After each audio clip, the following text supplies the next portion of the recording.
Adriano era un cittadino che avevo conosciuto e ben visto da tutti, oltre ad essere stato il papà dell'ex sindaco. Renato era uno di noi.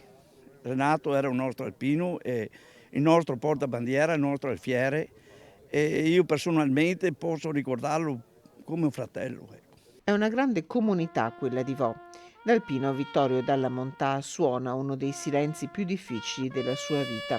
Nel cuore i suoi amici, davanti a lui le famiglie di Adriano Trevisan e dell'alpino Renato Turetta.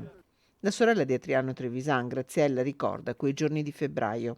Io l'avevo sentito alla domenica che avevano ricoverato, che aveva fatto gli anni, domenica faceva gli anni.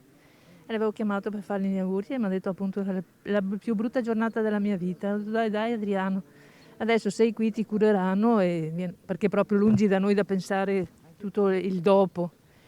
E niente, l'ho chiamato a lunedì, ma lunedì non mi ha più risposto. Hanno parlato pochissimo la moglie e la figlia di Adriano Trevisan.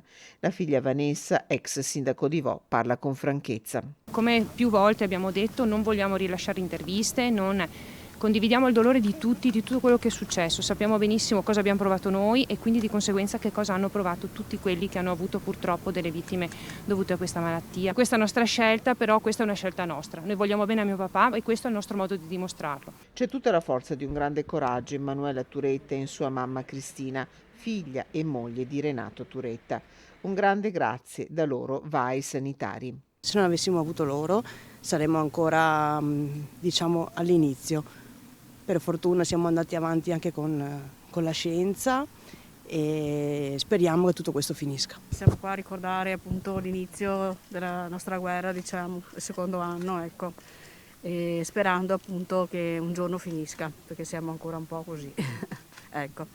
E ringrazio anch'io sempre e comunque i medici e i vaccini soprattutto, perché mio marito sarebbe ancora qua se ci fossero stati i vaccini. Le dita dell'alpino Vittorio tremano sulle note del silenzio, voce di 2 anni impensabili.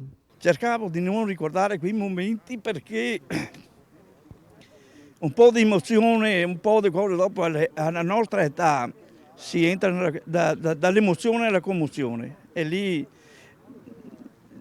si suona come si può, ecco. Si suona come si può, si mette il cuore però.